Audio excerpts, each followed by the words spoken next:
പ്രിയപ്പെട്ടവരെ നമസ്കാരം.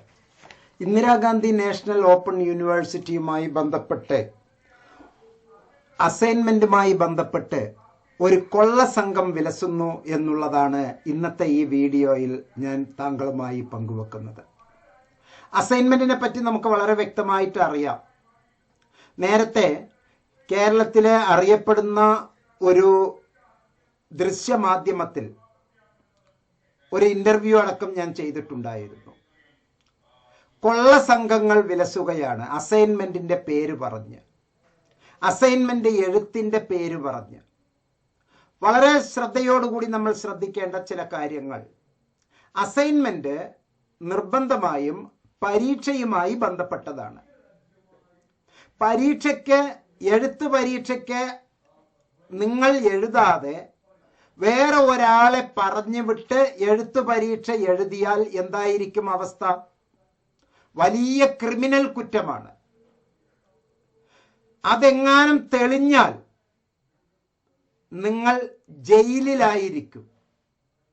ഇതൊരു ഓർമ്മപ്പെടുത്തലാണ്.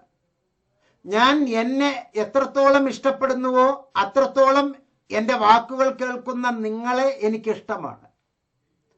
ഞാൻ എന്നെ എത്രത്തോളം ബഹുമാനിക്കുന്നുവോ അത്രത്തോളം ഞാൻ താങ്കളെ ബഹുമാനിക്കുന്നു. എനിക്ക് എത്രത്തോളം നന്മകൾ ഉണ്ടാകണമെന്ന് ഞാൻ ആഗ്രഹിക്കുന്നുവോ അത്രത്തോളം താങ്കൾക്കും നന്മയുണ്ടാകണം. പക്ഷെ ഇവിടെ ഒരു പരീക്ഷ എഴുതാൻ, ടേം എൻഡ് എക്സാമിനേഷൻ എഴുതാൻ പരീക്ഷാ സെന്ററിൽ പോയി നമ്മൾ പരീക്ഷ എഴുതുമ്പോൾ ആൾമാറാട്ടം നടത്തി വേറെ ഒരാൾ വന്ന് പരീക്ഷ എഴുതിയാൽ അത് എത്രത്തോളം വലിയ കുറ്റമാണോ അതുപോലെ വലിയ കുറ്റമാണ് ഇപ്പോൾ കേരളത്തിൽ നടന്നുകൊണ്ടിരിക്കുന്നത്. പച്ച മലയാളത്തിൽ തന്നെ ഞാൻ അതിനുള്ള തെളിവുകൾ 2 പ്രാവശ്യം ഞാൻ ഇത് പ്ലേ ചെയ്യും. 2 പ്രാവശ്യം പ്ലേ ചെയ്യും. താങ്കൾക്ക് ഇത് കേൾക്കാവുന്നതാണ്. ഇഗ്നോയില് ഫസ്റ്റ് ഇയർ ആണ്, BA ഉറുദു. അപ്പോ ഈ വർഷം എന്റെ ഫസ്റ്റ് ഇയറിലെ അസൈൻമെന്റ് വന്നപ്പോ ഞാൻ ഇങ്ങനെ സോൾവ്ഡ് അസൈൻമെന്റ് എവിടെയെങ്കിലും കിട്ടുമോ നോക്കിയിട്ട് അവസാനം സോൾവ്ഡ് അസൈൻമെന്റ് കിട്ടുമോ എന്ന് തെരഞ്ഞു നോക്കുന്ന കോമാളികൾ, അവർക്ക് പറ്റിയ അബദ്ധമാണ്. എടോ, എന്തിനാണ് ഇങ്ങനെ സോൾവ്ഡ് അസൈൻമെന്റ്? അതെന്തിനാണ് തെരഞ്ഞു നടക്കുന്നത്? സോൾവ്ഡ് അസൈൻമെന്റ് എന്ന് പറഞ്ഞാൽ എന്താണ്? അസൈൻമെന്റ് പൂർണ്ണമാക്കി സോൾവ് ചെയ്തിട്ട് പിന്നെ നിങ്ങൾ അത് എന്ത് ചെയ്യാനാ? അപ്പൊ നിങ്ങളുടെ പഠന പ്രവർത്തനം എന്താണ്? നിങ്ങൾക്ക് എന്താണ് പണി? മാർക്ക് നിങ്ങൾക്കല്ലേ? നിങ്ങൾ എന്തിനാണ് സോൾവ്ഡ് അസൈൻമെന്റ് അന്വേഷിക്കുന്നത്? ഇനി അവർക്ക് പറ്റിയ അബദ്ധം കേൾക്കൂ. എന്റെ ബാച്ചിലുള്ള ആൾക്കാര്, അതായത് പുറത്ത്, അതായത് ഈവൻ ഫസ്റ്റ് ഇയറിലുള്ള ആൾക്കാര്, എന്റെ ബാച്ചിലുള്ള ആളുകൾ ഈവൻ ഫസ്റ്റ് ഇയർ, അതിനു മുമ്പും ഇത്തരത്തിലുള്ള തട്ടിപ്പുകൾ അവർ ചെയ്തുകൊണ്ടിരിക്കുന്നു. ഈശ്വര, അവർ ഇതിനു മുമ്പും ചെയ്തുകൊണ്ടിരിക്കുന്നു. അവർ മാതൃകയാക്കി മറ്റുള്ളവർക്ക് പ്രോത്സാഹിപ്പിക്കുകയാണ്, അവരെ പരിചയപ്പെടുത്തി കൊടുക്കുകയാണ്. പിന്നെ അസൈൻമെന്റ് എഴുതിയ കിട്ടിയ ഒരു നമ്പർ എനിക്ക് അയച്ചു തന്നു. ആ നമ്പറിലേക്ക് ഞാൻ കോൺടാക്ട് ചെയ്തു. എനിക്ക് സോൾവ്ഡ് അസൈൻമെന്റ് അയച്ചു തന്നു, പേ ചെയ്തു. സോൾവ്ഡ് അസൈൻമെന്റ് അയച്ചു തന്നു. ആർത്തി എഴുതാൻ അവിടെ വലിയ തിരക്കാണ്. യുദ്ധത്തിൽ പോയി പങ്കെടുത്തിരിക്കുന്ന പട്ടാളക്കാരനല്ലേ? അല്ലേ? അല്ലെങ്കിൽ വലിയ കുടുംബത്തിന്റെ പ്രാരാബ്ദത്തിന് വേണ്ടി അതികഠിനമായ മരുഭൂമിയിൽ അതികഠിനമായി കഠിനാധ്വാനം ചെയ്യുന്ന ആളല്ലേ? വിവരം കെട്ടവർ, വിഡ്ഢികൾ, കുറച്ച് കാശുണ്ട് എന്ന് പറഞ്ഞ് ഇങ്ങനെ. ശരിക്കും ഇത് പച്ച മലയാളത്തിൽ ആ വാക്ക് പറയാൻ, ഈ പൊതുസമൂഹത്തിൽ പറയാൻ എനിക്ക് അറപ്പ് തോന്നുകയാണ്. വ്യാ എന്നുള്ള ഒരു അക്ഷരം കൊണ്ട് തുടങ്ങുന്ന ഒരു പരിപാടി ഉണ്ടല്ലോ, രം എന്നാണ് അവസാനിക്കുക. അത്തരത്തിലുള്ള ഒരു പരിപാടി പോലെയാണ് ഇത്. എനിക്ക് പറയാൻ അറപ്പ് തോന്നുകയാണ്. സോൾവ്ഡ് അസൈൻമെന്റിന് വേണ്ടി ഫോൺ ചെയ്തു, എന്നിട്ട് അവസാനം അത് അവർക്ക് കിട്ടിയത്രേ. അത് വാങ്ങിച്ച് മാർക്ക് കൊടുക്കുന്നവർ ഇതിനു മുമ്പും കുറെ പേരുണ്ട്. തട്ടിപ്പിന് ഇരയായവർ ഒരുപാടുണ്ട്. നിങ്ങൾക്ക് ഞാൻ എന്നെ സ്നേഹിക്കുന്നത് പോലെയാണ് ഞാൻ നിങ്ങളെ സ്നേഹിച്ച് ഈ വർത്തമാനം പറയുന്നത്. പിന്നെ വേറൊരു ഓപ്ഷനും കൂടി പറഞ്ഞു. 2 ഓപ്ഷൻ ഉണ്ട് അത്രേ. പിന്നെ നിങ്ങൾക്ക് എഴുതാൻ പറ്റിയില്ലെങ്കിൽ ഡയറക്റ്റ് സബ്മിഷൻ എന്നുള്ളൊരു, അതിനെ നിങ്ങൾക്ക് എഴുതാൻ പറ്റിയില്ല എങ്കിൽ, കാരണം നിങ്ങൾ യുദ്ധം ചെയ്തുകൊണ്ടിരിക്കുന്ന പോരാളിയോ അല്ലെങ്കിൽ വലിയ ഏതെങ്കിലും ഒരു വലിയ കുടുംബത്തിന്റെ പ്രാരാബ്ദം തലക്ക് കയറ്റി വെച്ചുള്ള വലിയ ജോലി തിരക്കിലോ എന്തെങ്കിലും നിങ്ങൾക്ക് എഴുതാൻ സമയമില്ലെങ്കിൽ ഞങ്ങൾ അങ്ങ് എഴുതിത്തരാം. എന്താ ഇത്? നേരത്തെ ഞാൻ പറഞ്ഞില്ലേ, പരീക്ഷ എഴുതാൻ നിങ്ങൾക്ക് വയ്യ, ഞാൻ അതിന് പകരം വേറെ ഒരുത്തനെ പറഞ്ഞു വിട്ടാൽ എങ്ങനെ ഉണ്ടാവും? ക്രിമിനൽ കുറ്റമല്ലേ? ജയിലിൽ പോയി കിടക്കില്ലേ? കൃത്യമായി പരീക്ഷ എന്ന് പറയുന്നത് കൃത്യമായി അത് എഴുതാനുള്ളതാണ്, സ്വന്തമായി നമ്മൾ ചെയ്യേണ്ടതാണ്, അതുപോലെ മൂല്യനിർണയം നടത്തേണ്ടതാണ്. നിങ്ങളുടെ ഫൈനൽ മാർക്കിലെ 30% വെയിറ്റേജ് കിട്ടുന്നതാണ് അസൈൻമെന്റ്. അത് 0 മാർക്ക് കിട്ടിയാൽ നിങ്ങളുടെ ജീവിതം മൊത്തം കോഞ്ഞാട്ടയായി കിട്ടും. കാശ് പോകും, മാനം പോകും, കുടുംബത്തിലുള്ളവരുടെ ഈ വിവരം അറിഞ്ഞാൽ നിങ്ങളുടെ വീട്ടിലെ നിങ്ങളെ വളർത്തുന്ന അച്ഛൻ, അമ്മ, ചിലപ്പോൾ നിങ്ങൾ വിവാഹിതനാണെങ്കിൽ നിങ്ങളുടെ ഭാര്യ, നിങ്ങൾക്ക് മക്കളുണ്ടെങ്കിൽ ആ മക്കൾ, അവരുടെ മനസ്സ് എത്രത്തോളം നോവും. എൻ്റെ പ്രിയപ്പെട്ട സുഹൃത്തുക്കളെ, ഓപ്ഷൻ ഉണ്ട്. 2500 രൂപയാണ് അതിന്റെ റേറ്റ് വരുന്നത്. ഒരു അസൈൻമെന്റിന് 2500 രൂപ അവർ നേരിട്ട് അങ്ങോട്ട് തന്നെ ഓൺലൈനിൽ അയച്ചു കൊടുക്കും. ചില ഗുണം ചെയ്യുന്നതിനെ പലതരത്തിലുള്ള ദുഷ്ടന്മാർ ഇത്തരത്തിൽ ആക്കി തീർക്കുകയാണ്. ഇഗ്നോ അങ്ങനെ ഒരു ഓപ്ഷൻ കൊടുക്കുന്നു ഓൺലൈനിൽ. ഈ നിമിഷം ഞാൻ ഇഗ്നോയിലെ അധികാരികളോട് റിക്വസ്റ്റ് ചെയ്യുകയാണ്, എൻ്റെ ഈ വാക്കുകൾ കേൾക്കുന്നവർ റീജിയണൽ സെന്റർ കൊച്ചിയിലെ, റീജിയണൽ സെന്റർ ട്രിവാൻഡ്രത്തിലെ, റീജിയണൽ സെന്ററിൽ വടകരയിലെ എൻ്റെ പ്രിയപ്പെട്ട സുഹൃത്തുക്കൾ, എൻ്റെ സഹോദരങ്ങളുണ്ട്, എൻ്റെ ക്ലാസ്മേറ്റ്സ് ഉണ്ട്. വടകര സെന്ററിലെ എൻ്റെ ക്ലാസ്മേറ്റ് ഉണ്ട്. കൊച്ചി റീജിയണൽ സെന്ററിലെ എൻ്റെ പ്രിയപ്പെട്ട ഉദ്യോഗസ്ഥരുണ്ട്, എൻ്റെ സുഹൃത്തുക്കളുണ്ട്. തിരുവനന്തപുരം റീജിയണൽ സെന്ററിലെ എൻ്റെ പ്രിയപ്പെട്ട ഉദ്യോഗസ്ഥരുണ്ട്. അവർ ഈ വീഡിയോ കേട്ടാൽ നിങ്ങൾ ആ ഒരു പരിപാടി നിർത്തലാക്കാൻ, ഓൾ ഇന്ത്യ ലെവലിൽ തന്നെ നിർത്തലാക്കാൻ നിങ്ങൾ അത് ഇപ്പോൾ തന്നെ നിർദ്ദേശം കൊടുക്കണം. ഓൺലൈനിൽ സബ്മിഷൻ പാടില്ല, കൊടുക്കരുത്. ഇത്തരത്തിലുള്ള തട്ടിപ്പ് വീരന്മാർ നാട്ടിൽ നേരത്തെ പറഞ്ഞ ചെയ്തുകൊണ്ടിരിക്കുകയാണ്. അത്തരത്തിലുള്ള ഒരു അവസരം കൊടുക്കരുത്. ഒരു വിഷയത്തിന് 2500 രൂപ, 8 വിഷയത്തിന് 20,000 രൂപ കവർന്നെടുക്കുന്ന കൊള്ള സംഘം. 20,000 രൂപ ഒരു കുട്ടിയിൽ നിന്ന് വാങ്ങുന്ന കൊള്ള സംഘം 100 പേരിൽ നിന്ന് അവർ ഇത്തരത്തിലുള്ള പറ്റിക്കൽ വാങ്ങിച്ചാൽ അതിനൊക്കെ നിന്നു കൊടുക്കുന്നത് നമ്മുടെ പ്രിയപ്പെട്ട മലയാളികൾ തന്നെ. അതിന്റെ തെളിവാണ് ഞാൻ ഇപ്പോൾ താങ്കളെ ഈ വീഡിയോയിൽ കേൾപ്പിക്കുന്നത്. നമ്മൾ ഡയറക്റ്റ് സബ്മിഷൻ ചെയ്യും. അപ്പോ ഈ സോൾഡ് അസൈൻമെന്റ് തരുന്ന ആൾക്കാരാണ് ഇത് പറയുന്നത്. മാത്രല്ല ഞാൻ ഓരെ കൊണ്ട് ഇങ്ങനെ ജെനുവിൻ ആണോ എന്ന് അറിയാൻ വേണ്ടിയിട്ട് ഈ അസൈൻമെന്റ് വച്ചു കൊടുക്കുന്നത് ജിനൈനാണോ എന്ന് അറിയാൻ വേണ്ടി ഒരു കള്ളമാക്രി എനിക്ക് മെസ്സേജ് അയച്ചു തന്നിരിക്കുക. ഇവനെ കള്ളമാക്രി എന്നല്ലാതെ പിന്നെ ഇതിനേക്കാൾ വലിയ വാക്കല്ലേ ഞാൻ ഉപയോഗിക്കേണ്ടത്? ഇയാൾ എനിക്ക് അയച്ചു തന്നിട്ട് ഇത് ജിനൈനാണോ എന്ന് പരിശോധിക്കാൻ ഞാൻ എന്താ ഈ വ്യമ്മിന് കൂട്ടു നിൽക്കണോ? വ്യായ്ക്ക് കൂട്ടു നിൽക്കുന്ന ആണോ? അങ്ങനെയാണോ? ഞാനൊരു അധ്യാപകനാണ്, പല അവാർഡുകൾ വാങ്ങിച്ചിട്ടുള്ള ഒരു അധ്യാപകനാണ്. എൻ്റെ നെഞ്ചോട് പ്രണയിക്കുന്നതാണ് ഇന്ദിരാഗാന്ധി നാഷണൽ ഓപ്പൺ യൂണിവേഴ്സിറ്റി. തിരുക്കുറലാണ് എന്നോടൊപ്പം എപ്പോഴും ഉള്ളത്. ഓക്കെ, അങ്ങനെയുള്ള എന്നോടാണ് ഇത് ജിനൈനാണോ എന്ന് പരിശോധിക്കാൻ വേണ്ടിയിട്ട് ഒരു നിർദ്ദേശത്തിന് തരുന്നത്. ആ ഉടൻ തന്നെ ഞാൻ അതൊരു വീഡിയോ ആക്കി മാറ്റുകയാണ്. ഈ ലോകം മുഴുവനും ഇത് കാണട്ടെ, ഉദ്യോഗസ്ഥർ മുഴുവനും കാണട്ടെ. തട്ടിപ്പിന്റെ പുതിയ പുതിയ വകഭേദങ്ങൾ. ഇതിനേക്കാൾ നല്ലത് സ്വന്തം അങ്ങനെ പറയരുത്, പറയാൻ പാടില്ല. ഒരിടത്ത് പറഞ്ഞു, പിന്നെ എന്റെ എൻറോൾമെന്റ് നമ്പറൊക്കെ കൊടുത്തു. അപ്പോ എന്റെ സബ്ജക്ട് ഇങ്ങനത്തെ അയച്ചു, 8 സബ്ജക്ട് അവർ പറഞ്ഞു. എൻറോൾമെന്റ് നമ്പർ അയച്ചു കൊടുത്തു. എത്ര വലിയ തട്ടിപ്പാണ്! എൻറോൾമെന്റ് നമ്പർ അയച്ചു കൊടുത്തു, 8 സബ്ജക്റ്റിന് കാശ് കൊടുത്തു. ഒരു സബ്ജക്റ്റിന് 2500, 20,000 രൂപ അയച്ചു കൊടുത്ത ഈ മരമണ്ട മാക്രി, അവന് പറ്റിയ അബദ്ധം എന്താണ് എന്നുള്ളത് നമുക്ക് നോക്കാം. അത് നിങ്ങൾക്കാർക്കും പറ്റാതിരിക്കട്ടെ. ഇതിൽ അവൻ ഉപയോഗിക്കുന്ന വാക്ക് ലീഗൽ ആണോ എന്ന്. ലീഗൽ എന്ന് പറഞ്ഞാൽ എന്താ വാക്ക്? ഇഗ്നോ ആണ് കണ്ടക്ടിങ് ഏജൻസി, യൂണിവേഴ്സിറ്റി. ലീഗൽ ആണോ എന്ന് പറഞ്ഞാൽ ഇങ്ങനെയൊക്കെ ചിന്തിക്കാനുള്ള മരമണ്ടന്മാരാണോ ഡിഗ്രി എടുക്കുന്നത്? ഈ മണ്ടന്മാർക്കാണോ ഡിഗ്രി കൊടുക്കേണ്ടത്? അല്ലേ? അയാളുടെ പേര് എൻ്റെ അടുത്തുണ്ടട്ടോ, അയാളുടെ സ്ഥലവും എൻ്റെ അടുത്തുണ്ടട്ടോ. ഞാനത് പറയാത്തത് എൻ്റെ മാന്യത. അയാൾക്ക് പേരുണ്ട്, അയാൾക്ക് സ്ഥലമുണ്ട്, ഞാനത് പറയാത്തത് എൻ്റെ മാന്യത. ഓക്കെ, കൃത്യമായി മനസ്സിലാക്കുക. അത് ലീഗലാണോ എന്ന് ചോദിക്കുന്ന, ലീഗൽ എന്ന് പറഞ്ഞാൽ എന്താണ് അർത്ഥം?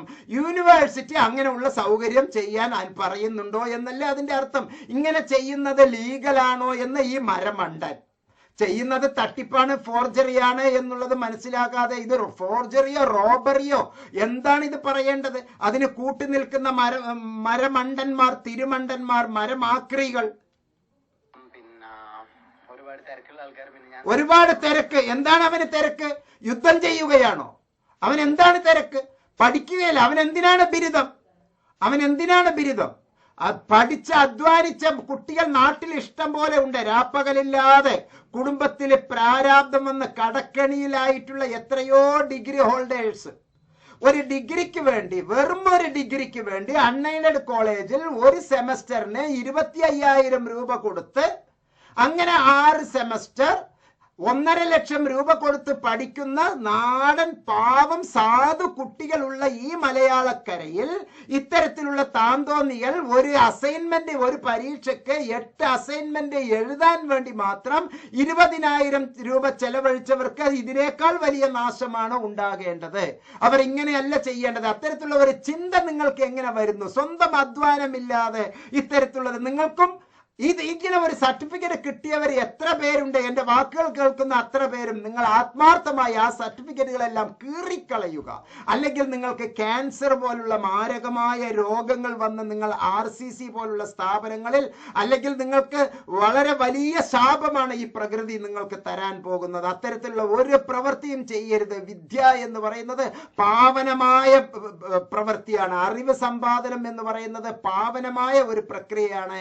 അത് തുല്യമാക്കരുത് ദയവ് ചെയ്ത്. ഏൽപ്പിച്ചു. അങ്ങനെ ഇപ്പൊ ഏൽപ്പിച്ചിട്ട് ഒരു മാസം കഴിഞ്ഞു. അപ്പോഴത്തേന് ഇപ്പൊ ഓരോ വാട്സപ്പ് ഒക്കെ സ്റ്റോപ്പ്ഡ് ആണ്. കൈകൊട്ടിച്ചിരിക്കാം നമുക്ക്. ഇപ്പോൾ അവരുടെ വാട്സപ്പ് ഒക്കെ സ്റ്റോപ്പാണ്. കാശ് പോയപ്പോഴാണ് അവന് സ്വബോധം വന്നത്, തിരിച്ചറിവ് വന്നത്. വാട്സപ്പ് എല്ലാം സ്റ്റോപ്പാണ്. വാട്സപ്പ് സ്റ്റോപ്പ് ആവണം. കള്ളന്മാർ. അവൻ വേറെ ഒരു RCCയിൽ, അവന്റെ നാട്ടിലെ RCCയിൽ, അത് മലയാളത്തിലുള്ളവൻ തന്നെ ആയിരിക്കുമല്ലോ. അവനും മറ്റൊരു RCCയിൽ എവിടെയെങ്കിലും ചികിത്സ നേടുന്നുണ്ടാവും. അത് സ്റ്റോപ്പ് ആയപ്പോഴാണ് ഈ തിരുമണ്ടന് ബോധം ഉണ്ടായത്. അയ്യോ, ഞാൻ കബളിപ്പിക്കപ്പെട്ടേ എന്ന്. ഓണല്ല, കോള് വിളിച്ചിട്ട് കിട്ടുന്നില്ല. അപ്പൊ സാറിന്റെ അടുത്ത് ചോദിക്കാനുള്ളത് അങ്ങനെ ഒരു സംവിധാനം ഉണ്ടോ? അങ്ങനെ ഒരു സംവിധാനം. എന്താ ഇത്? ഇഗ്നോ അങ്ങനെ ഒരു സംവിധാനം, ഇങ്ങനെ സോൾവ്ഡ് അസൈൻമെന്റ് നിങ്ങൾക്ക് എഴുതി തന്ന്, എന്നിട്ട് ആ സോൾവ്ഡ് അസൈൻമെന്റ് നിങ്ങൾ കൃത്യമായി ലീഗലായി അങ്ങനെ അയച്ചു കൊടുത്ത്, എന്നിട്ട് നിങ്ങൾ അത് ചെയ്ത്, എന്നിട്ട് നിങ്ങൾക്ക് സർട്ടിഫിക്കറ്റ് തരുന്നത് ലീഗലാണോ എന്നുള്ള ഒരു അഡ്വൈസ്. മരമണ്ടൻ, തിരുമണ്ടൻ, മരമാക്രി, എന്താണ് ഇനി പറയേണ്ടത്? പറ്റിച്ചതാണോ എന്ന് അറിയാത്ത ഒരു വിഡ്ഢി 20,000 രൂപ കൊടുത്ത് എന്താ സംഭവിക്കുക? ഇങ്ങനെയുള്ള വീഡിയോകളിലൂടെ നിന്നെപ്പോലുള്ളവരെയൊക്കെ തേജോവധം ചെയ്യും ഞാൻ. ഒരു സംശയവുമില്ല അക്കാര്യത്തിൽ. തേജോവധം ചെയ്യുക തന്നെയാണ് ചെയ്യുക. 2 പ്രാവശ്യം പറയുമെന്ന് ഞാൻ പറഞ്ഞു. ആദ്യത്തെ പ്രാവശ്യം ഞാൻ അതിൽ ചെയ്താൽ ഇയാളുടെ പേരും സ്ഥലവും അറിയും. ഇയാൾക്കൊരു ഉപ്പയും ഉമ്മയും ഉണ്ടാകും, സഹോദരങ്ങൾ ഉണ്ടാകും, ഭാര്യയുണ്ടാവും, മക്കളുണ്ടാകും. അവരൊക്കെ ഇത് കേൾക്കേണ്ട ഒരു സാഹചര്യം ഉണ്ടായാൽ അത് അയാൾക്ക് ഏറ്റവും വലിയ മാനഹാനി ഉണ്ടാക്കും. അത് ഞാൻ ചെയ്യുന്നില്ല. ഒരു വളരെ വലിയ സംഗതിയാണ്. പ്രിയപ്പെട്ടവരെ, നിങ്ങൾ സൂക്ഷ്മതയോടുകൂടി പ്രവർത്തിക്കുക. ഞാൻ അതിലെ കുറച്ച് കാര്യങ്ങൾ ഒഴിവാക്കിക്കൊണ്ട് അദ്ദേഹത്തിന്റെ കാര്യങ്ങൾ ഒന്നും കൂടി കേൾപ്പിക്കാവുന്നതാണ്.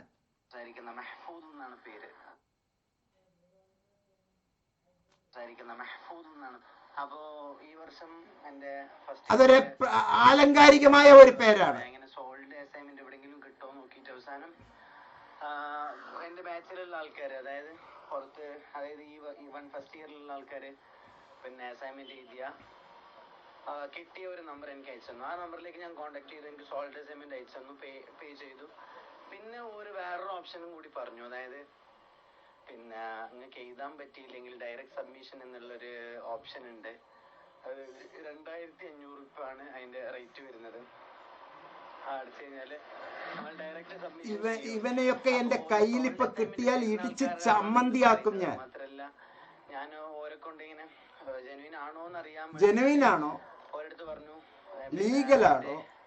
എൻവിറോൺമെന്റ് നമ്പറൊക്കെ കൊടുത്തു. അതിനൊരു അഡ്വൈസ് സബ്ജക്ട് ഇങ്ങനത്തെ അയച്ചു 8 സബ്ജക്ട് ഒരു പറഞ്ഞു 8 സബ്ജക്റ്റിന് ഡയറക്റ്റ് സബ്മിഷൻ നമ്മൾ ചെയ്തുതരാം. ലീഗലാണോ ചോദിച്ചാൽ ലീഗലാണ്. ലീഗൽ കാരണം പിന്നെ ലീഗലാണെന്ന് പറഞ്ഞത്ര ഞാൻ പൊട്ടന്മാർ ഓരോരുത്തർ അങ്ങനെ ഏൽപ്പിച്ചു. അങ്ങനെ ഇപ്പൊ ഏൽപ്പിച്ചിട്ട് ഒരു മാസം കഴിഞ്ഞു. അപ്പോഴത്തേന് ഇപ്പൊ ഓരോ വാട്സപ്പ് ഒക്കെ സ്റ്റോപ്പ്ഡ് ആണ്. വാട്സപ്പ് ഒന്നും ഓണല്ല, കോള് വിളിച്ചിട്ട് കിട്ടുന്നില്ല. അപ്പൊ സാറിന്റെ അടുത്ത് ചോദിക്കാനുള്ളത് അങ്ങനെ ഒരു സംവിധാനം ഉണ്ടോ, അല്ല എന്നെ പറ്റിച്ചതാണോ അറിയാൻ വേണ്ടി. മാത്രല്ല ഇപ്പൊ ഞാൻ അസൈൻമെന്റ് സബ്മിറ്റ് ചെയ്തിട്ടില്ല. അപ്പൊ ഇപ്പൊ എനിക്ക് എന്താ സംഭവിക്കാന്നുള്ളത് അറിയാൻ വേണ്ടി. എന്താ സംഭവിക്കുക? പൊട്ടന്മാർക്ക് എന്താ സംഭവിക്കുക? പ്രിയപ്പെട്ടവരെ, വീഡിയോ ഇത്തിരി ദീർഘമാണ്. ആദ്യം ഒരു കോമഡി ഷോ പോലെ ആയിട്ട് നമുക്കിത് തോന്നാൻ പറ്റില്ല. കാരണം അത്രയും കൊള്ള സംഘങ്ങൾ ഈ നാട്ടിലുണ്ട്. അത്തരത്തിൽ സർട്ടിഫിക്കറ്റ് വാങ്ങിച്ചിട്ടുള്ളവർ ദയവ് ചെയ്ത് ആ സർട്ടിഫിക്കറ്റുകൾ കീറിക്കളയുക. നിങ്ങൾ ചെയ്ത പാപങ്ങളെല്ലാം പോകട്ടെ. ഇത് ചെയ്ത് കാശ് വാങ്ങിച്ച കുറെ തട്ടിപ്പ് വീരന്മാരുണ്ട്. അവർക്ക് ഈശ്വരൻ എല്ലാ തരത്തിലുള്ള എല്ലാ ദോഷവും അവർക്ക് കൊടുക്കട്ടെ. അവരുടെ കുടുംബത്തിനും ഒന്നും സംഭവിക്കരുത്, അവരുടെ മക്കൾക്കൊന്നും സംഭവിക്കരുത്. അവർക്ക് ഇതിന്റെ തിക്താനുഭവം, ഇത്തരത്തിൽ കാശ് വാങ്ങിച്ച് പറ്റിക്കുന്നവർക്ക് അതിന്റെ തിക്താനുഭവം ഉണ്ടാകട്ടെ എന്ന് ആത്മാർത്ഥമായി ഞാൻ പ്രാർത്ഥിക്കുകയാണ്. പ്രിയപ്പെട്ടവരെ, അസൈൻമെന്റിനെ പറ്റി ഇനി ഒരു 5 മിനിറ്റിൽ, വെറും 5 മിനിറ്റിൽ അസൈൻമെന്റിനെ പറ്റി കൃത്യമായി ഞാൻ പറഞ്ഞു തരാം. അസൈൻമെന്റ് സ്വയം നമ്മൾ എഴുതേണ്ടതാണ്. 50 മാർക്കിൽ മുതൽ 100 മാർക്ക് വരെ അസൈൻമെന്റിന് വാങ്ങണം.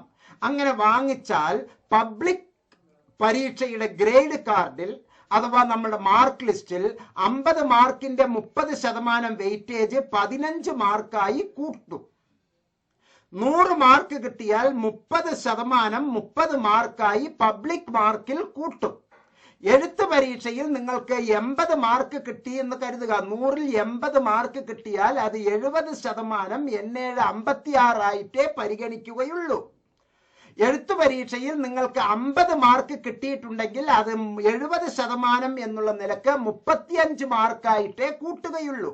അപ്പൊ നിങ്ങളുടെ മാർക്ക് വർദ്ധിച്ച് കാണണമെങ്കിൽ നിങ്ങളുടെ അസൈൻമെന്റ് സ്വമേധയാ നന്നായി എഴുതണം. അപ്പൊ അസൈൻമെന്റ് നിങ്ങൾ എഴുതുമ്പോൾ അവിടെ ഒരു പഠന പ്രക്രിയ നടക്കുന്നു. നിങ്ങളാണ് പഠിക്കുന്നത്, നിങ്ങളാണ് പരീക്ഷ എഴുതുന്നത്, നിങ്ങളാണ് സംഭവങ്ങൾ കണ്ടെത്തേണ്ടത്, നിങ്ങളാണ് അസൈൻമെന്റ് എഴുതേണ്ടത്. ഇത് വേണമെങ്കിൽ നിങ്ങൾക്ക് ഒരു കാര്യം ചെയ്യാം, റെഫറൻസ് മെറ്റീരിയൽസ് വാങ്ങാം. അത് ഞാൻ പ്രേരിപ്പിക്കുന്നു, പ്രോത്സാഹിപ്പിക്കുന്നു. അത് ഞാൻ തന്നെ വേണമെങ്കിൽ നിങ്ങൾക്ക് അതിന്റെ കൃത്യമായിട്ടുള്ളത് എവിടുന്ന് കിട്ടും എന്നുള്ളത്, എന്തൊക്കെയാണ് എന്നുള്ളത് ഈ വീഡിയോയിലൂടെ ഞാൻ പറഞ്ഞു തരാം. റെഫറൻസ് മെറ്റീരിയൽ അത് പരിശോധിച്ച് വീണ്ടും വീണ്ടും പരിശോധിച്ച് കൂടുതൽ പഠിക്കാനുള്ളതാണ്. ഇഗ്നോയുടെ ബുക്ക് വളരെ വലുതാണ്. അത് വേണമെങ്കിൽ നമുക്ക് കുറച്ചും കൂടി കാച്ചിക്കുറിക്കിയ റെഫറൻസ് മെറ്റീരിയൽ, ആ റെഫറൻസ് മെറ്റീരിയൽ റെഫർ ചെയ്ത് നമ്മൾ പഠിച്ച് മനസ്സിലാക്കി പരീക്ഷാ ഹാളിൽ പോയി എഴുതണം. അസൈൻമെന്റ് നമ്മൾ എഴുതണം. റെഫറൻസ് ബുക്ക് റെഫർ ചെയ്ത് അസൈൻമെന്റ് എഴുതാം, സ്വയം എഴുതണം. അതിനുവേണ്ടിയാണ് Muhammad Mubarak master reference material എന്നുള്ള ഒരു എളുപ്പപ്പണി താങ്കളുടെ അടുത്തേക്ക് തന്നിരിക്കുന്നത്. താങ്കൾ അത് ഭംഗിയായി ചെയ്തോളൂ. സെന്റർ ഫോർ ബിഹേവിയറൽ സയൻസ് ഇഗ്നോയിലെ യഥാർത്ഥ അക്കാഡമിക് കൗൺസിലർമാർ കാച്ചിക്കുറുക്കി തയ്യാറാക്കുന്ന, വളരെ പോയിന്റൈസ് ചെയ്ത് എക്സാം ഓറിയന്റഡ് ആയിട്ട് തരുന്നതാണ് ഇത്തരത്തിലുള്ള വർക്കുകൾ. ആവശ്യമുള്ളവർ ഈ വീഡിയോയിലെ ഡിസ്ക്രിപ്ഷൻ ബോക്സിലുള്ള നമ്പറിൽ താങ്കൾ എന്നെ ബന്ധപ്പെടാവുന്നതാണ്. നിങ്ങൾക്ക് വേണ്ട എല്ലാ സൗകര്യങ്ങളും അത് ചെയ്തു കിട്ടും. അപ്പൊ അസൈൻമെന്റ് അതിന്റെ ക്വസ്റ്റ്യൻ ഇഗ്നോയുടെ സൈറ്റിൽ നമുക്ക് ലഭ്യമാണ്. അത് ഞാൻ കൃത്യമായി താങ്കൾക്ക് കാണിച്ചു തരാം. ഇഗ്നോയുടെ സൈറ്റ് എടുത്തോളൂ. ഇഗ്നോയുടെ സൈറ്റ് വന്നു, അതിൽ ഹോം പേജ് ഉണ്ട്. ഹോം പേജില് കൃത്യമായ ഹോം പേജ്, അതിൽ ഡൗൺലോഡ് എന്ന് പറഞ്ഞ് രണ്ടാമത്തെ മൊത്തം 5 ബട്ടൺ അതിന്റെ നടുവിൽ ഉണ്ടാവും. അതിൽ ഡൗൺലോഡ്സ് എന്നുള്ള ഭാഗത്ത് നിങ്ങൾ ക്ലിക്ക് ചെയ്യുക. ഡൗൺലോഡ്സ് ക്ലിക്ക് ചെയ്യുമ്പോൾ അവിടെ ലെഫ്റ്റ് സൈഡിൽ ഒരു കൂട്ടം കാര്യങ്ങൾ വരുന്നുണ്ട്. ഡൗൺലോഡ്സ് എന്നുള്ളത് prospectus, common prospectus, management prospectus, assignments, question papers, entrance test papers, date sheet എന്നൊക്കെ പറഞ്ഞ് ഒരുപാട് ഇൻഫർമേഷൻസ് വരുന്നുണ്ട്. അതിൽ അസൈൻമെന്റ്സ് എന്നുള്ളത് കൃത്യമായി ക്ലിക്ക് ചെയ്യുക. അസൈൻമെന്റ് എഴുതുമ്പോൾ നിങ്ങൾ ഏത് സ്കൂളിലാണ് എന്ന് കൃത്യമായി അറിഞ്ഞിരിക്കണം. പ്രോഗ്രാം കോഡ് അറിഞ്ഞിരിക്കണം. നിങ്ങൾ ഏത് തരത്തിലുള്ള പ്രോഗ്രാം ആണ് ചെയ്യുന്നത് എന്ന് മനസ്സിലാക്കണം, അറിഞ്ഞിരിക്കണം. Master degree program, degree program, PG diploma program, diploma program, certificate program, PG certificate program, appreciation program എന്ന് ഒരുപാട് പ്രോഗ്രാം ഉണ്ട്. അതിൽ താങ്കൾ ഇപ്പോൾ മാസ്റ്റർ ഡിഗ്രി പ്രോഗ്രാം ആണ് എന്നിരിക്കട്ടെ, ആ മാസ്റ്റർ ഡിഗ്രി പ്രോഗ്രാം ക്ലിക്ക് ചെയ്യുക. അവിടെ MA rural development, MA history പുതിയത്, MA HI പുതിയത്, MA H പഴയത്, MA political science, MA psychology, MA PC, MPA, MSWC, MA education, MCA പഴയത്, MCA ന്യൂ, അങ്ങനെ എല്ലാ സംഗതികളും ഉണ്ട്. അതിൽ ഞാനിപ്പോ MCOM എന്നുള്ളത് ക്ലിക്ക് ചെയ്യുന്നു. ആ MCOM ക്ലിക്ക് ചെയ്യുമ്പോൾ സ്വാഭാവികമായും ഇപ്പോൾ എഴുതിക്കൊണ്ടിരിക്കുന്നവർ എടുക്കേണ്ട അസൈൻമെന്റ് 23, 24 എന്നുള്ളതാണ്. ഞാൻ MCOMനെ പറ്റിയാണ് പറയുന്നത്. MCOM 6 മാസത്തെ പ്രോഗ്രാമാണ്. 23 ഡിസംബറിൽ പരീക്ഷ എഴുതുന്നവർ ജൂൺ 23 എന്നുള്ളതാണ് എടുക്കേണ്ടത്. ആനുവൽ പ്രോഗ്രാം എടുക്കുന്നവർ ജാനുവരി 23 എന്നുള്ളതാണ് എടുക്കേണ്ടത്. ഒരേ ഇതിൽ തന്നെ രണ്ട് വർഷത്തേക്ക് ഒരേ വർഷം അതിൽ കാണിക്കും. 2 തരം ക്വസ്റ്റ്യൻ പേപ്പറിൽ 2 തരം അസൈൻമെന്റിലും ഒരേ വർഷം കാണിക്കും. അതിൽ ഏത് എഴുതിയാലും കുഴപ്പമില്ല. നിങ്ങളുടെ പീരിയഡ് അതിൽ എഴുതിയിട്ടുണ്ടോ ആ പീരിയഡ് ഇങ്ങനെയാണ് വ്യാഖ്യാനിക്കേണ്ടത്. അതായത് സെമസ്റ്റർ പ്രോഗ്രാം ഡിസംബർ 23 പരീക്ഷ എഴുതുന്നവർ ജൂൺ 23 അഥവാ ജൂലൈ 23 എന്നുള്ള അസൈൻമെന്റ് ആണ് എടുക്കേണ്ടത്. ആനുവൽ പ്രോഗ്രാം ഡിസംബർ 23 പരീക്ഷ എഴുതുന്നവർ ജാനുവരി 23 എന്ന് എഴുതിയിട്ടുണ്ടോ ആ അസൈൻമെന്റ് ആണ് നിങ്ങൾ എടുക്കേണ്ടത്. ജാനുവരി 23 എന്നുള്ളത് അസൈൻമെന്റ് എടുക്കുകയും അത് സബ്മിറ്റ് ചെയ്യേണ്ടത് അതിൽ ചിലപ്പോൾ സെപ്റ്റംബർ എന്നോ ഓഗസ്റ്റ് എന്നോ ഒക്ടോബർ എന്നോ പറഞ്ഞിട്ടുണ്ടാവും. അത് ബേജാറാകണ്ട. ഇഗ്നോ ഇപ്പോൾ നവംബർ 30 വരെ ടൈം തന്നിട്ടുണ്ട്.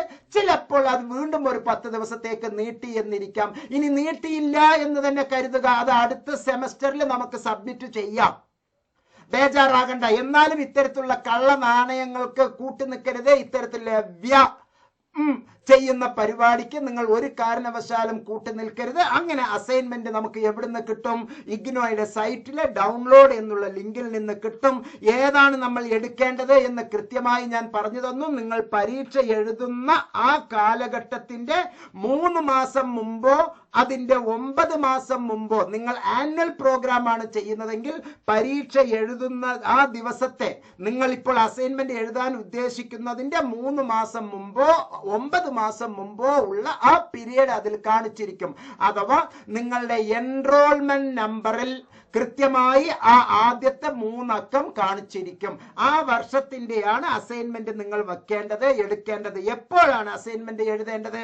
പരീക്ഷയ്ക്ക് 1 മാസം മുമ്പ്, പരീക്ഷയ്ക്ക് 2 മാസം മുമ്പ്, പരീക്ഷയ്ക്ക് 3 മാസം മുമ്പ്, പരീക്ഷയ്ക്ക് 4 മാസം മുമ്പ് അസൈൻമെന്റ് എഴുതി തുടങ്ങാം.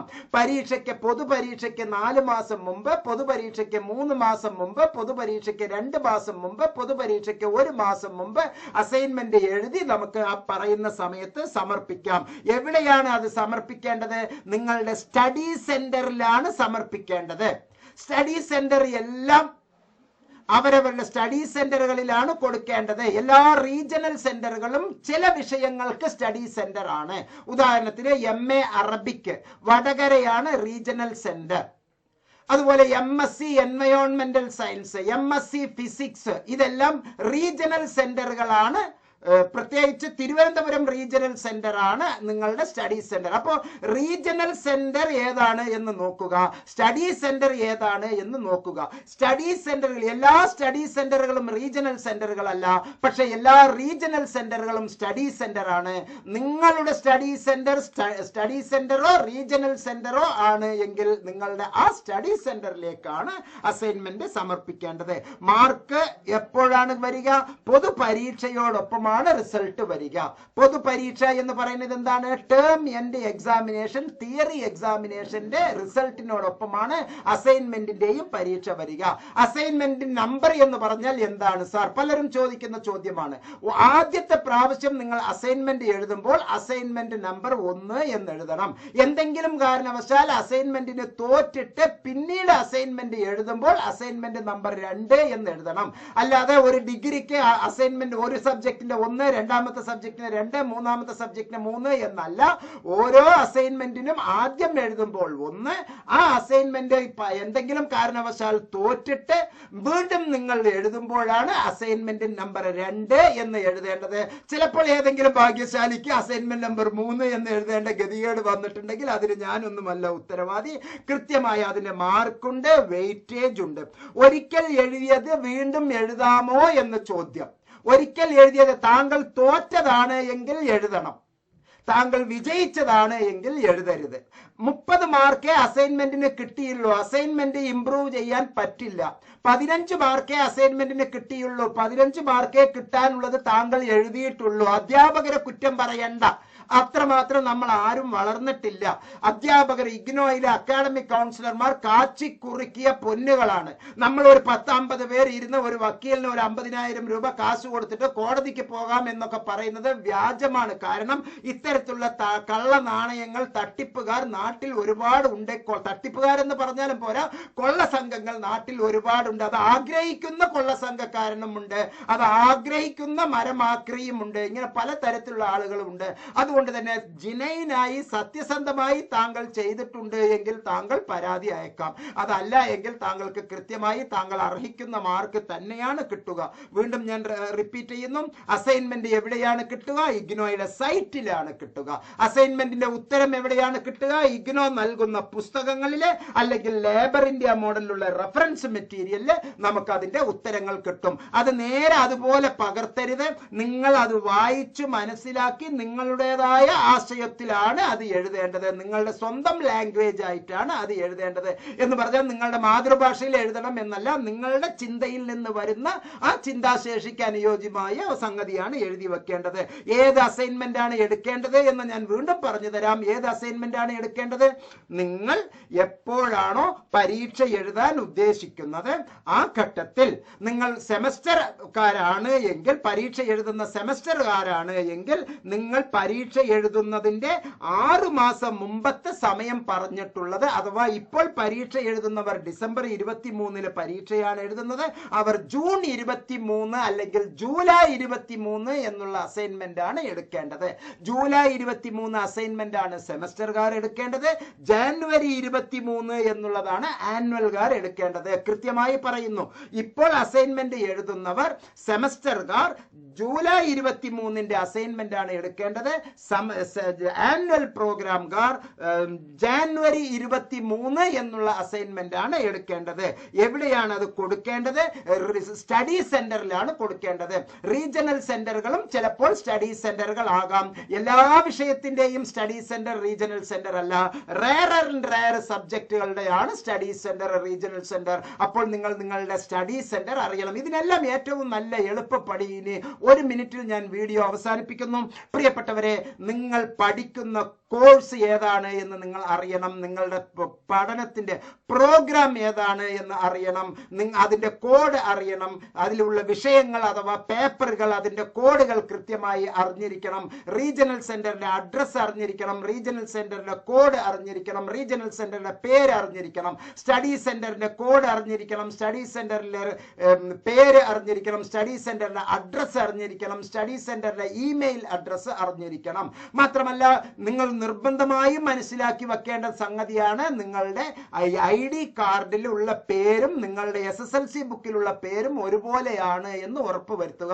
എൻറോൾമെന്റ് നമ്പർ കൃത്യമായി മനസ്സിലാക്കി വെക്കുക. നിങ്ങളുടെ ഏത് സ്കൂളിലാണ്, ഏത് ഡിപ്പാർട്ട്മെന്റ് അഥവാ സ്കൂൾ ഓഫ് സ്റ്റഡിയാണ്, ഏത് ഡിപ്പാർട്ട്മെന്റിലാണ് എന്ന് മനസ്സിലാക്കുക.